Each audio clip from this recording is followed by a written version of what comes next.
Ziegler, the Alpha Dog, and we've got one spectacular show for you today. Uh, the Dawg Pounders are all at Digital Dealer. But Bobbie, April, Jennifer, the regular Dawg Pounders. But guess what? Today it's me and Max Zanan. Hey, big guy. Hey, Jim. Listen, the real stars are here, not at the Digital Dealer. Well, what the heck? You know, April's got a panel. I don't know what Bobbie and Jennifer are doing, but we're going to talk about F&I today. How about that? Yeah, that's, I think, a topic that's near and dear to both of our hearts. Well, F&I got my start, you know, in 1982 when I drove to Atlanta with my mattresses tied to the roof. I became a car salesman. And I met Debbie, and I became an F&I manager. And I set records that some of the records still stand. I mean, these were national records back in the 80s. And I have stayed current. You know, I've consulted hundreds of dealerships, and I've done F&I as recently as last year. So I'm really up on that. But it's a changing landscape. I mean, the laws are changing. The way we view F&I is changing. Some dealerships have salespeople doing it. What do you think, Max? So there are dealerships, I think you call it the cradle to grave, and or A to Z. You know, where the salesperson does everything from the walk around to the sale of the vehicle, as well as F&I. And I can't say that I'm a fan, right? Because I think that it's hard enough to sell a car. You know, we shouldn't expect the same person to then wear a different hat and do the decent F&I product presentation, overcome objections that are different from objections that people have when they're trying to buy a car. And I think this approach might actually, dealers might leave money on the table. I think it leaves money on the table. My concern with A to Z F&I, where they sell the car, they sell the finance, you know, what is their priority? Being in F&I for 30 years or 35 years, there are salespeople that are scared to death of finance products. And you know, you got six car Fred, who has a six car Fred mentality when he's selling cars. He's going to have a six car Fred mentality when he's selling F&I. That's exactly right. Plus, it's a completely different skill set to sell a car and to do F&I, because F&I is not just selling products. You have to be able to read a credit bureau. You have to be able to place that credit application with the right bank to provide the best deal for the consumer and for the dealer. Well, the A to Z people are saying that they've got managers or coaches in the background that will handle all that. Listen, I hope they do, and I hope it works out for them. I believe that if you make somebody's living dependent on one particular thing, they will excel at that one thing. So, for example, yes, okay, now there you go. See, I endorse A to Z selling in some situations. There's some situations like Walzer. You can't deny that Walzer and Shop and some corporations have made it work. And so I'm not totally against it, not totally for it, but I'm going to tell you what, I believe it leaves money on the table. exactly. I hear that, well, we improve the dealership. Well, if you take crappy numbers and you have less crappy numbers, you did improve the crappy numbers. But, you know, the excellent dealerships, the dealerships doing the super numbers in F&I haven't seen A to Z produce those numbers yet. They're producing average or below average numbers, and some dealers are satisfied with that. Right. So listen, I guess it depends on the mentality of the dealer principle. But what I was saying before is that if you make somebody's living dependent on one thing, they're going to excel at that one thing. So if I'm a finance manager and I can only make commission selling F&I products, that's what I'm going to get better at every single day. But if I can also make money selling cars, my focus might be a little off when it comes to F&I. Well, when I was a manager, I was a top manager in some pretty big dealerships, and I always said that I wanted my managers, the managers that worked for me, to have to defend their profit center, because a lot of deals in today's business, they're not taking all profits come from retail customers. That was one of my favorite lines. Customers do not come from profits do not come from other departments. In other words, the used car manager isn't stealing from the new car department, isn't stealing from the F&I department, or the F&I department is cutting. Everybody is defending their own profit center. And that is the formula that always worked for me. When everybody was paid out of a common pay plan, that never worked. I never ever agreed to a common pay plan where all managers are paid out of a common percentage.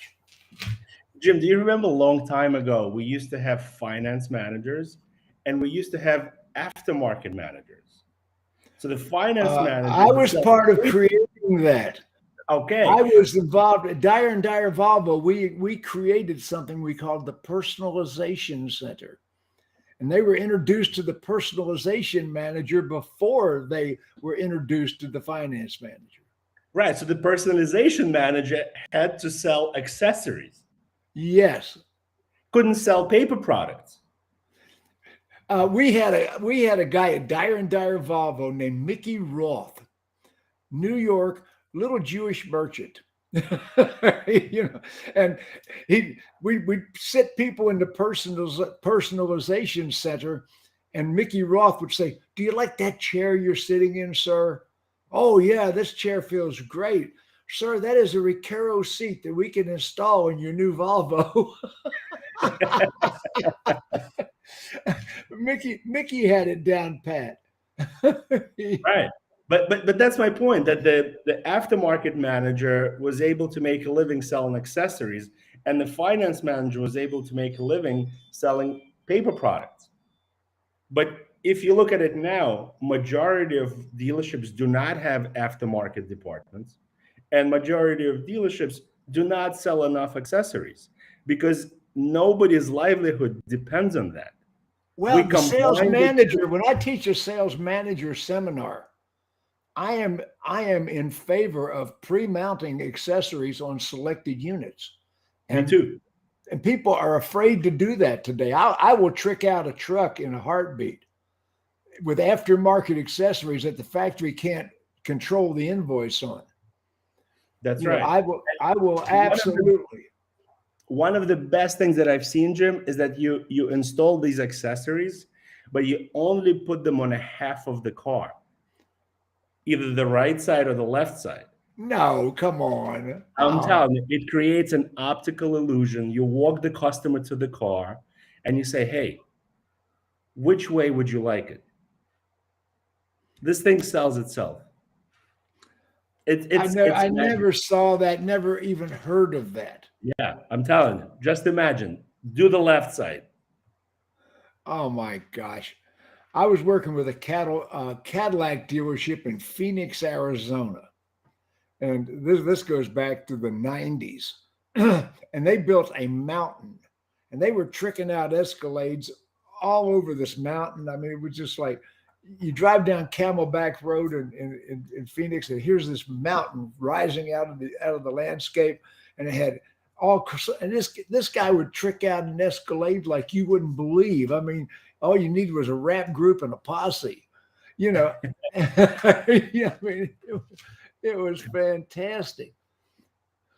Yeah. Listen, I think a lot of dealers, are losing that discipline, especially now. Talk about Escalades, right? You're lucky if you get one, you get, $10,000, $20,000 over.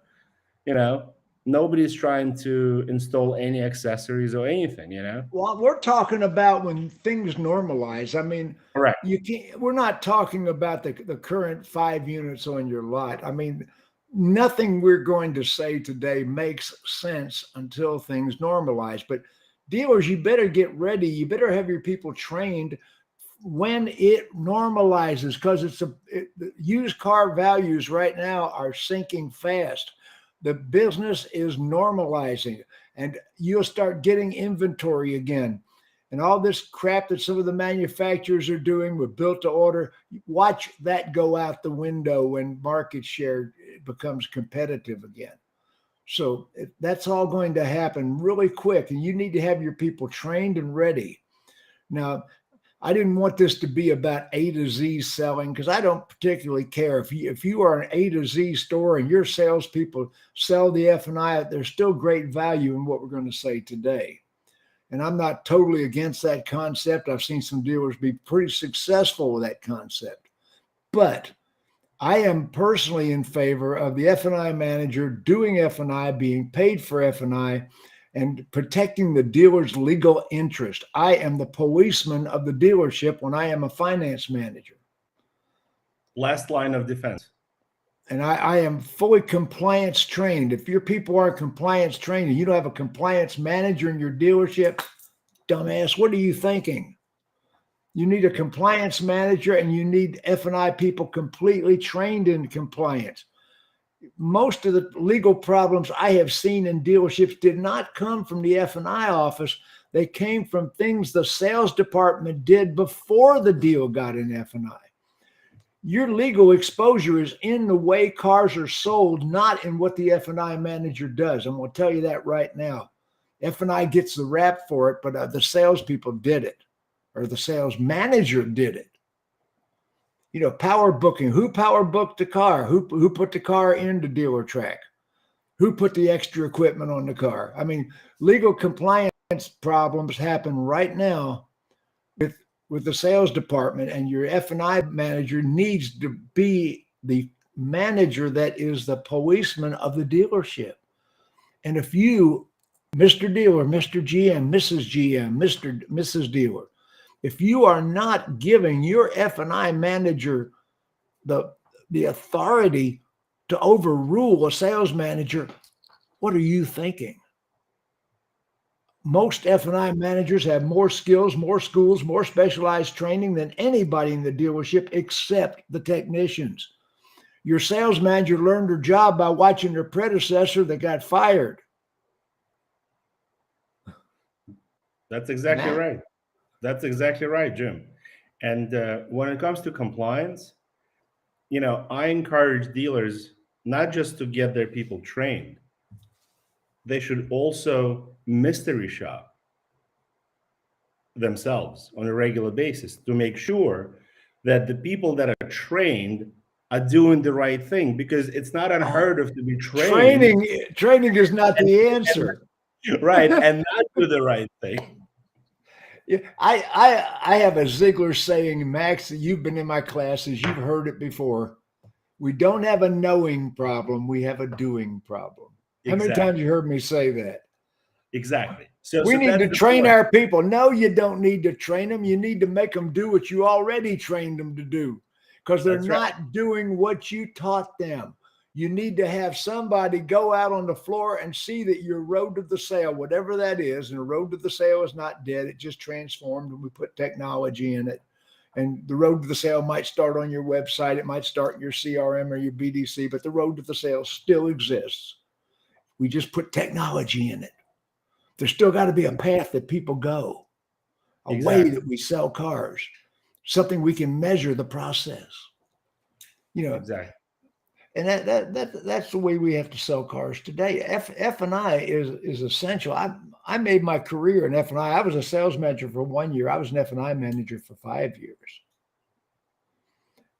You know, I was GSM the last year I was in the car business, but you know, I was an F&I manager and director of F&I departments. I was a director of 5 dealerships at one time. You know, so I have managed managers. And when I became a consultant, Max, I had to teach managers how to be managers because they don't know how to be managers. That's right. Because we promote people that were good at selling cars. Not always a bad thing. Not always a bad thing. You also need to be good at managing people besides being good at selling cars. Managing people and managing processes. That's right. because That's you've got salespeople that I know Craig Lockard and some of the people that recruit salespeople with Automax, and they go and train the people, the new hires, and the new hires come in the dealership, and the sales manager doesn't do anything like what they were taught. correct. I mean, the salespeople come into the dealership and they've been in a 2-week training class, and nobody in the dealership is doing anything like what you trained them to do. Correct. So I require, and you know, there are no black and whites in Zieglerism.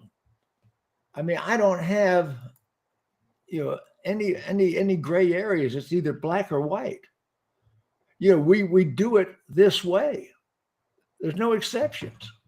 Zero tolerance, zero deviation, zero defects. This is the way we do business. Right. But listen, from my experience, majority of dealers do not have this discipline. Right? They do not have this discipline. They deviate from their processes all the time. And I agree with you. You know, a bad system is better than no system.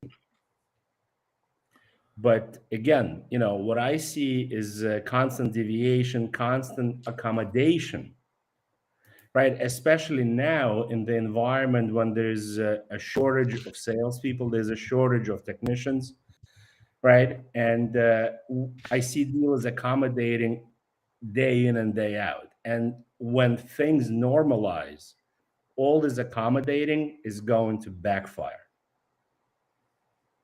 We have absolutely got too loose, because you've heard me say many times, a monkey with a note in his mouth can sell a car. That's right. I mean, you don't have to have any talent or skill to sell a car these days. You don't even need a monkey. You just need a kiosk at this point. You probably do.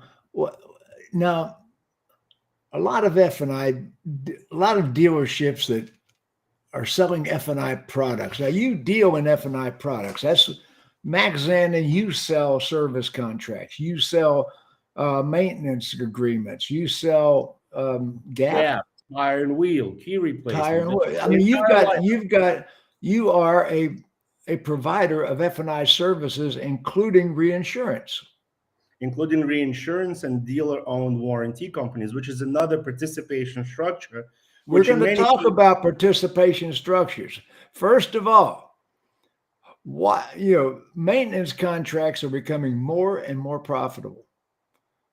I mean, I see dealerships really cashing in on selling maintenance contracts. Maintenance contracts and gap are rivaling service contracts for profitability. Well, I mean, in many cases, the bank would limit the advance on the gap contract and on the maintenance contract, and also on the VSC contract. So it depends on the banking guideline. Some banks allow you to make, let's say, sell gap for no more than $1,200. So if your cost is $250, you're making $950, which is really, really good if you think about it. But again, I think in the current environment, the importance of F&I got a little diminished because the front end, is so exaggerated. When you sell a car for $20,000 over sticker and the finance manager, picks up another $3,000, it doesn't look as critical as it used to look before the inventory shortage. When you were begging the customer to take the car for triple net loss, and then the finance department picked up another $3,000. And then you look at them, oh my God. That's when things normalize. When it gets back to normal, you've got to remember when you sold cars at a loss, when you were selling new cars at triple net. And I saw something today, Ford Motor Company just raised the price on the Ford Lightning another $5,000. And right. The dealer markup is $0. Yeah. Yeah, and this is the second time they raised the price, right? Remember the $7,500? There was a $7,500 rebate, right? Because it's electric, so they raised the price by $7,500. I think it was like 30 days ago. Yeah, and now they're claiming supply shortages. There isn't a $5,000 difference in supply shortages in the universe. I mean, come on. This is pure greed, taking it away from the dealers who are marking up cars. I mean, the manufacturers are shuffling that money onto their side of the ledger. General Motors, Ford, Stellantis, all of them. Excuse me. Right. I agree with you. I agree with Oh, you. and my gosh. So let's talk about, first of all, maintenance contracts. I bought an Audi, and you know the story. I leased an Audi Q7 about 3 years ago. And then the Lincoln Aviator came out. I really wanted the Aviator. I wanted the Aviator. A lot of people don't know how good a car the Aviator is. It's a great car. And I wanted the Aviator pretty badly, but I was in a lease in the Audi Q7. But then all of a sudden, used car values got crazy. So I was able to sell the Audi back to the Audi dealer and pocket $2,500 additional. Climbed out of a lease halfway through. Went and got the Aviator on an A plan. So I bought the Aviator, and I had a maintenance contract on the Audi. So I said, I want to cancel my maintenance contract. I'm due a refund. And I was informed there is no refund on a maintenance contract. Volkswagen America, Audi does not refund a maintenance contract. I said, but I only got one tire rotation and an oil change. Well, that's all you get for your $1,200, whatever it was. Wait a second. I paid $1,200 for an oil change? Yeah, you did. Because you're not getting a refund. Because there's something in the maintenance contract business called forfeiture. If you forfeit the service, you give the maintenance contract back to the provider, whoever the provider is keeps the money. So Audi of America kept my money. Why doesn't the dealer have a private label maintenance contract and you keep the money? So, Jim, you and I speak about it on this show, I think almost every week. Yeah. Right. And almost every week I tell you the same thing. It is mind-boggling why majority of dealers do not have a private label dealer-owned maintenance program. And when I say majority of dealers, I mean it. It doesn't matter what franchise you're in, what state you're in, right? They either don't sell maintenance at all or they sell OEM maintenance, right? And they're, besides forfeiture, right, which is a great bonus, I think, because if you're in a dealer-owned, it's profitable and it keeps the customer coming back to you. You can set it up. You can set it up how? Tell them. So for example, when you bought your Audi and you bought your maintenance program from Audi USA, it allowed you to do this maintenance at any Audi dealership in America.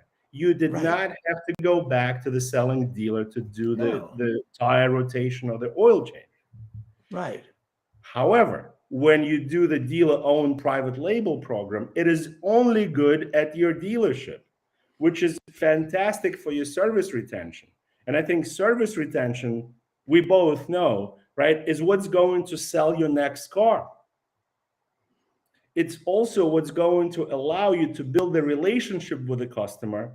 And maybe on a third or fourth visit, right, you'll be able to upsell something besides. And keeps the people away from Jiffy Lube and Pep Boys and Walmart Service Center. I mean, and your competitors are franchise dealers. And having the car service at your competitor. Right. So what about gap and service contract? Do you reinsure that? What do you do? So my advice to dealers is to not reinsure a gap. No, not today. Gap's going to be Gap. Somebody's going to take a bath on Gap, would you think? Correct. So it shouldn't be you, right? So dealers, if you're listening, do not reinsure Gap. You can sell Gap outside of your reinsurance program, right? And be absolutely okay. So I would definitely reinsure vehicle service contracts as well as all ancillary products. But I would stay away from gap. Another product that I would not reinsure is lease wear and tear. I don't know how popular this product is. This is mostly Northeast type of product This is because Northeast where the rust and snow belt where they put 3 tons of salt per lane per road mile every year on the highways. You know, right. And this is listen, not. you also This don't is know how to parallel park, right? no, So no. every But when you go to Rochester, New York, or Buffalo, those cars are so rusted out. The only thing holding the car together is the paint. right, but like if you're in New York City, right? Because of Yeah. parallel parking and street parking, every car has a scratch. So between gap and lease wear and tear products, these are the two products I would keep out of your reinsurance or dealer owned warranty company. Don't sell wear and tear. Don't and stay I away would from sell it. I would sell it, Jim, because sell this is somebody else's brand. correct. Correct. I would definitely sell it because people in Northeast are trained to buy it. They know they need it. So it's not a hard sale. Environmental protection package. That's another thing that's really big up north. I Yeah. mean, there are things that are big up north that we sold in the F&I office. I remember we used to sell some electronic rust proofing. Yeah, but listen, now they have separate VCs specifically for the electronic components like the navigation, Yeah. or the sound system. So you can get really technical, but at the end of the day, you should reinsure all of it except for gap and lease wear and tear, especially the environmental products, interior and exterior protection, because the claims are really low and it's a very, very profitable product. So the dealers should carry their own. Absolutely. Okay, so the I mean, environmental practice, but the maintenance contract, what about reinsurance service contracts? if you're not doing it, you are leaving a ton of money on the table. And it's really difficult. I mean, listen, let me put it to you this way, Jim. Can you give me one compelling argument why not to reinsure a service contract? Just one. And if you got one, listen, maybe you'll change my mind. I'll tell you, service contracts should be the majority of sales in the F&I office. It's the product that people are least likely to cancel. If there's a cancelable product, it's not going to be the service contract. And most people would like to have it. The little guy from India has been on the phone trying to get them to buy one. Every day, he's been on the phone. Oh, you watch television. There's somebody every hour between that and Camp Lejeune cancer victims. Some attorney hawking that, and then there's somebody trying to sell service contracts, warranties on television. That's right. So it's hilarious to see that. I used to do something, and I invented something that went industry wide for a while, and then it sort of disappeared. I invented the fully guaranteed service contract. So what's a fully guaranteed service contract? Back in the 80s, I made up a certificate that, first of all, it was a rubber stamp. I went to the print shop and had a rubber stamp made when I was at Banner Ford, 1982. And it said that if for any reason the original owner had the service contract and never made a claim, we would give them 100% of their money back for the service contract. If all the conditions were met, and it had to be to the original owner only. Never had a claim or anything that qualified for a claim. They had to present the. What are you laughing about? Right, qualified for a claim. Okay, yeah. The stipulations were we would give you 100% of your money back. And I've still got this certificate here in my computer that I'm looking at. I've got this certificate that we would give you 100%. And I would say to the customer as an F&I manager, and you can't do this in states like Florida where it's an insurance product. You can't guarantee an insurance. But if most states are not in insurance, if a service contract is a contract, you can guarantee it. And I've got the certificates and they are completely legal. They have been looked over by attorneys and approved. I've had dozens of dealers that used to use these, and it sort of faded out when I got out of the active consulting. But it says the original owner only, never had a claim or anything that qualifies for a claim. They can't sell it to a subsequent owner or family member. It must be the original owner. It can't be sold to a subsequent owner or family member. At the expiration of the term or miles, they must present the car to the dealer for inspection within 10 days. Within 10 days of expiration, they have to present it to the dealer. Which, okay, how many people are first of all going to forget to present it in 10 days? I mean, we amateurized that the exposure was 0.5%. So when you say 100% refund, this is including Cash. Right, meaning including dealer's markup, or Yeah, the whole they thing? paid $1,500 for the service contract, and they got the $1,500 back. So the dealer would basically eat the cost of the contract. We were packing $25 a service contract in the fund.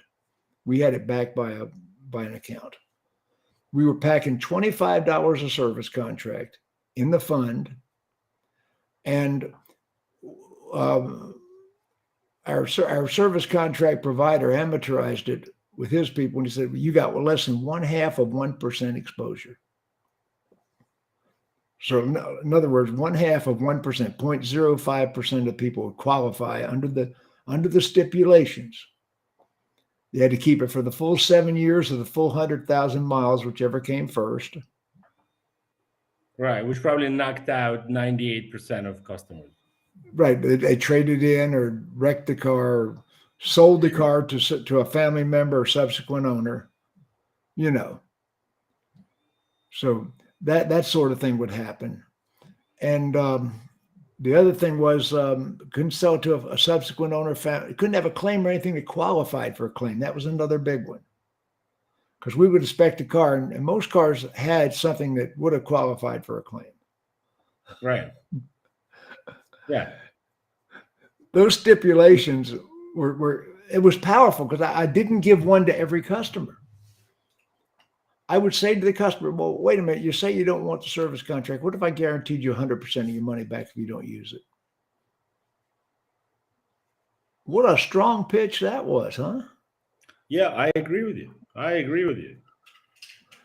And one of the Chevrolet dealers, the biggest Chevrolet dealer in the country at the time, modified it where it said, if you trade your car into us before the expiration of the service contract, we will give you $500 toward the purchase of your next vehicle. Yeah. Listen, I do the same thing with prepaid maintenance. So not only that the customers go back to the selling dealer to do the maintenance, we also give a $500 coupon to the customer towards the purchase of the next car from the selling dealer. Yes. So listen, it's all about customer retention, whether through sales, through F&I, through service, and every dealer should focus on it, right? Because it's so much cheaper to sell the car, the second car, or the third car to your existing customer than to acquire a new one. But for some reason, if you talk to car dealers or if you look at their advertising budgets, all of these budgets are geared towards acquiring new customers as opposed to maintaining existing ones. Well, to me, F&I is the most more skills, more schools, more specialized training. We said that. I see that F&I, the quality, they don't know how to sell the products anymore. When I do an F&I school and I'll ask an F&I manager, tell me 10 reasons why a customer buy a service contract. Tell me 10 reasons why they would buy a maintenance agreement. Tell me 10 reasons, and they can't do it. They'll say, well, it gives you peace of mind, and it'll fix your car, it breaks. And have I already said peace of mind? Yeah, you did. Oh, I just, I mean, they don't know the answers. They're taught to present a menu, and if the customer says no, they move through it. Right. So this is what I used to do when I was a general manager, right? So you know how most dealers focus on product knowledge when it comes to the vehicles. So they have some kind of a competition, like a walk-around competition among salespeople. Mm-hmm. So what I would do is take it to the next level, and I would have a walk-around competition for the finance managers, where the finance managers had to go and pitch the product that they were selling out loud so everybody can hear it and overcome objections. And the true product knowledge comes out in this type of environment. Because people ask, I would have salespeople act like customers and ask basic questions. What's covered? Where do I go to fix a tire? What happens if I have a slash on a tire on a sidewall? Is that covered? Things like that. And I'm telling you, Jim, I have never, ever seen this anywhere else except for my own dealership. Oh, I gotta tell you, there's no such thing as F&I walk-around competition. Max, I have a 150-page F&I textbook. You have one. Yeah. I mean, how many people have ever read or seen or written an F&I textbook? There is no F&I textbook. AFIP's got a book of regulations, but I have a textbook. You can download it at that website.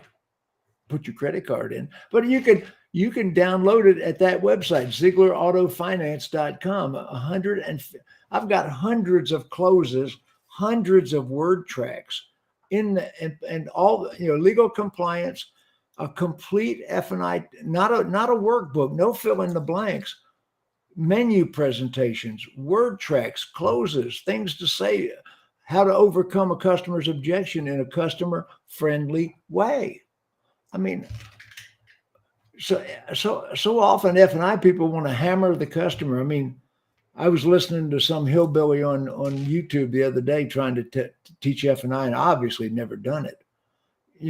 Some of the hammering techniques they teach, but what the heck? What have we not talked about here, Max? What we haven't talked about is the participation structures, right? And I think it's really, really important because it's no different than dealer-owned prepaid maintenance, right? I don't understand why there are dealers that are not in some kind of a participation program, right? It doesn't matter at the end of the day whether you're going to be in a traditional CFC reinsurance, and CFC stands for Controlled Foreign Corporation, or if you're in a dealer-owned warranty company structure. At the end of the day, you need to be in some kind of a participation program if you want to have an additional profit center. So, well, Max, let me ask you, will you counsel a dealer if they call you, or a general manager if they call you? Listen, Jim, I believe that, I don't charge for advice, right? And just because you call me and ask all these questions, right, it doesn't mean that you're obligated to do anything with me, right? We can have a normal conversation, go over certain facts about, let's say, reinsurance, deal-owned warranty company, formation, training, reporting, and you can then take this information and go back to the company that you do business currently and basically take their temperature, find out if they're doing the right thing by you as the dealer, right? Because there are many components here. It's how much are you paying in terms of the admin fee? How much are your rates? How is the structure structured? Are you in the right structure as the dealer? Because some people need to be in reinsurance and some people don't need to be in reinsurance because there are much more profitable opportunities out there, right? It depends on your time horizon, on the volume of vehicle service contracts that you sell. But at the end of the day, it doesn't cost anything for you to contact me and have me look at your existing situation, right? And Is that the right number? It is the right number. So they can call you at that number, and you will give a dealer advice. No charge, no high pressure sales. Just if they want advice on how you could reinsure, how you can be, how your participation is structured. You can talk about private label service agreements or private label maintenance contracts. Right. And listen, two things, Jim. Speaking about private label, look at AutoNation, right? AutoNation private labels every single F&I product. Yeah, they do. Why do they do it? Because in customers' mind, when they see an AutoNation tire and wheel or an AutoNation key replacement, the first thing that they think is that it's only good at an AutoNation location. So it does wonders when it comes to service retention, not just for the vehicle service contracts, but for all the products. So that's point number one. Point number two, when you call me, I actually answer the phone. I don't have a secretary. You're not going to speak to anybody else. You're going to speak to me.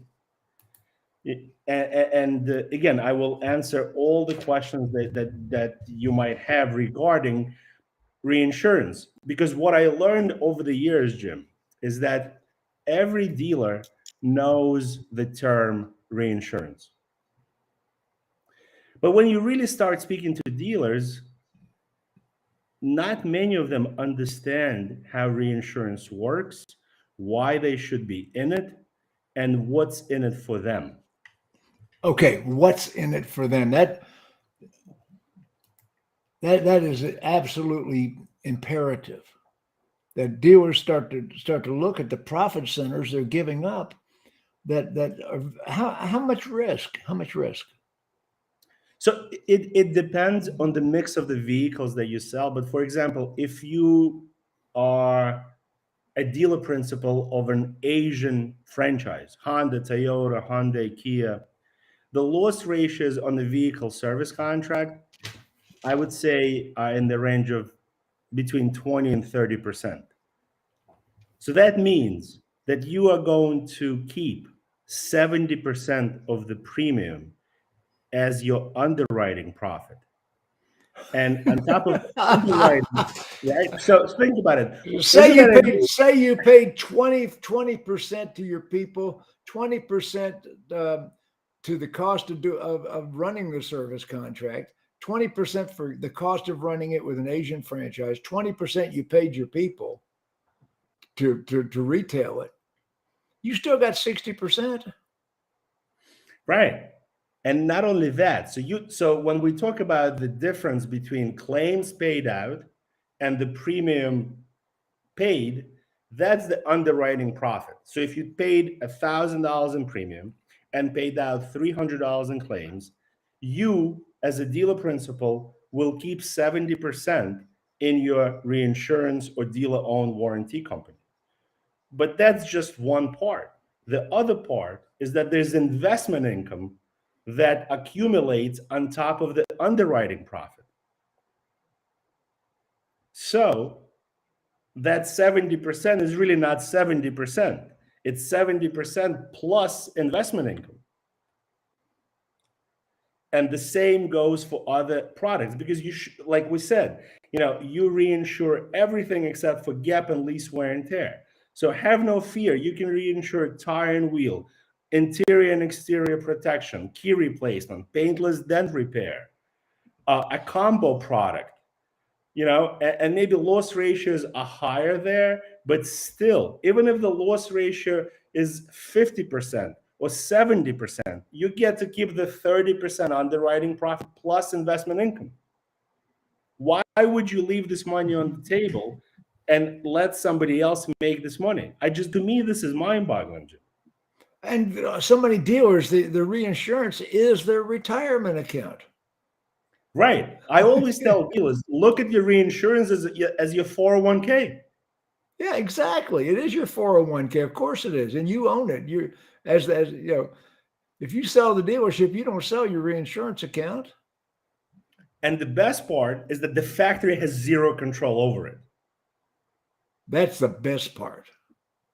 Because right. I just wrote an article. I just wrote an article in Digital Dealer Magazine that I'm telling dealers, you need to start your own used car superstore and not even associated with a franchise. Correct. With the manufacturers selling direct to the public, dealers, and don't sign up for Car Bravo or any of those. Don't let the factory get into your used cars. What are you thinking? That's just my opinion, but I'll tell you what, it's a strong opinion based on the fact I have an IQ higher than an earthworm. Listen, Jim, the fact at this point, it feels like the factory, whether it's Ford or GM, these guys are out of control, right? So you as a dealer have to do whatever it takes to develop your used car business that is not dependent on the factory, to develop your F&I business by not selling OEM labeled F&I products, right? Sell the third-party F&I products, label them your own, reinsure them, and at the same time, you also have to go after service business, right? All makes and models, right? If you're a Ford dealer, don't just go after Ford registrations, right? Because I'm sure there will be some other issues with OEM down the road, right? So why not go after all makes and models? Because with the manufacturers abandoning internal combustion engine vehicles, those things are on the road for 14 years average. Repair facilities are going to be more important than ever because people are not buying used new cars in the numbers and are not going to buy new cars in the numbers that they once did. We're not going to see a 17,000 unit year again for a while. The manufacturers are creating shortage on purpose, I believe. I agree with you. This is an intentional suppression. Exactly. So what happens? What happens, yeah. Jim, you as a dealer, right? You really have to take off the pink glasses that you viewed factory through, right? And come to terms with reality. They're not your friend. They're somebody you do business with. Correct. And you don't need to sell their F&I products, right? You don't need to completely be reliant on the captive lender from the OEM, right? You can develop relationships with other banks. You can develop your used car department, or like you said, open a used car superstore. You can go after all makes and models in your service department. You can sell parts online. And most importantly, you can build generational wealth through reinsurance. You can sell parts on Amazon. Correct. And now you can also sell parts on Walmart's website. Yes, you can. That's right. If dealers really see what's happening right now, it's time to get your own used car business built up while you still have a relationship with a bank under the guise of your franchise. So if you ever part ways with your franchisor, if they ever cut you off, that bank will still be involved with you when you have a used car superstore. And run your used car superstore the same way you ran your new car franchise. That's exactly right. But again, a lot of dealers, for some reason, don't see it that way, Jim. Well, a lot of dealers think the factory's going to take them on the ark when the flood comes. You know? They got a seat on the ark. Right, right. Oh Listen, I think they God. will throw you off the ark without a life jacket. Okay. Here's a Facebook user say that's how we ran Atlanta Autos and why we were so successful. They ran a used car superstore as if they were running a new car franchise. They had the same service facilities. They had the same quality of salespeople. They had the same everything. You look Yeah. at Lithia. You look at Penske. They've all started separate used car franchises. AutoNation has started separate used car franchises. They've all got their own brands of used car franchises. Why do you think the big boys are doing it? Because they see with the writing on the wall, the factories, the Right. They want to factories are hedge going to their make a bet. move. That's right. They They're want to hedge hedging their bet. That's exactly right. That's If I'm a exactly dealer today, I'm going to get a used car superstore. And that was Wayne Huizenga's original concept for AutoNation, and a CarMax type dealership. CarMax, one of the most successful companies in the car industry. We forget about CarMax. Yeah, nobody talks about CarMax, and how unbelievable it is that they came out of Circuit City. Oh, they bankrupted Circuit City launching CarMax, but No. What happened is no. that they knew Circuit City was on its way out, right? This is a true story. Okay. They hired a consultant and they said, listen, we're going to have this much money. Tell us what to do with it, right? And again, these are the guys from Circuit City, which is like Best Buy, right? And this consultant, God bless him, comes back and he says, I think you should be in the used car business. And they said, okay, that sounds good, right? And now fast forward, you got CarMax. Okay, I didn't know that. I mean, Yeah. I thought CarMax drained Circuit City, but that's not what happened. Okay. Yeah. So CarMax doesn't get enough credit, because I think they do a phenomenal job. I mean, look at the number of cars they sell. Oh, it was amazing. And like I say, the original AutoNation concept, Wayne Huizenga, was a used car superstore. That was the original concept, and I think it was ahead of its time. It didn't fly, but at the same time, CarMax was the first public company to get a franchise. CarMax got when I was with Potamkin, we had a Chrysler Plymouth Point. And when Potamkin sold all the dealerships in Atlanta and moved out of Atlanta, the Chrysler Plymouth Point went dormant. And Chrysler gave that point or sold that point to CarMax. And that was the first public company they gave it back eventually. The Chrysler Plymouth Point, yeah. It's funny, because I don't think CarMax does really well with new cars. No, they didn't. They had the Chrysler Plymouth Point that was the old Potamkin Point.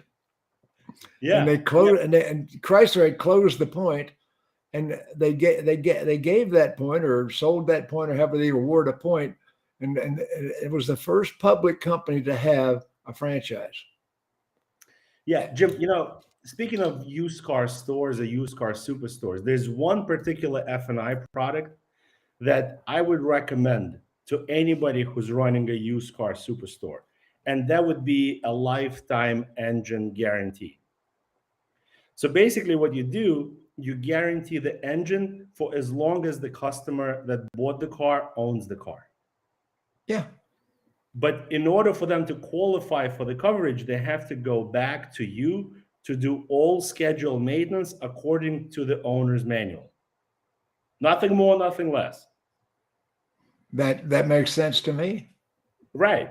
So you benefit from service retention on one side, and most importantly, you benefit from a marketing campaign by saying, "Hey, all my cars here come with lifetime engine." Have you ever rented a limo recently that was a Lincoln Town Car? No. There's still a whole fleet of Lincoln Town Cars in different cities, and they're pristine. I mean, because they have. When was the last time they built a Lincoln Town Car? Back in That's right. Right. the Because two. some genius discontinued it. There's some it's really dumbass move, but Right. Replaced it with Ford, MKZ. Ford isn't infected with quality intellect right now. But anyway, the thing is that somebody discontinued the town car that was wildly popular, but these limo companies are still driving them. And I've asked a couple limo, how many miles you got on this town car? And they'll look at me and say 700,000. 700,000. Not once, not twice, a dozen times. Those things, if you keep the maintenance on them, that engine will last forever. Right. And Jim, with the lifetime, engine guarantee, you don't charge the customer for it. You include it in the price of the car. But the cost is so low and the benefits are so great, and you can also reinsure it. It's a no-brainer for any used car superstore. Well, I am a big advocate, of the F&I products being in the dealer's name. Dealers needs to keep that profit center.